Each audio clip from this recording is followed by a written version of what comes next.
சந்தானம் வந்து எல்லாம் அன்பிலீவபிளான ஒரு ஒர்க். உண்மையாவே இது ஹார்ட் ஒர்க். எப்படின்னு சொல்றேன்னா, என்னோட ஏடிஸை போட்டு நச்சுவார்.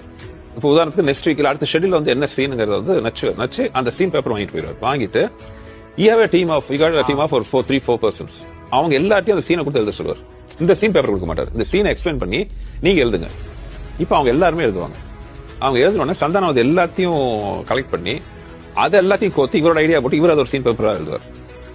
அந்த சீன் பேப்பர் ஃபைனல் பண்ணிட்டு இந்த 2 சீன் பேப்பர் இருக்கும். இப்போ நான் எங்களோட சீன் பேப்பர், அவர் எல்லாம் டிரைவ் பண்ணி அது வர்ற சீன் பேப்பர், இதை 2ஐயும் கிளப் பண்ணி அவர் ஒரு சீன் வெர்ஷன் ஃபைனல் கொண்டு வருவார். வந்து இது சஜஷனா கொடுப்பார்.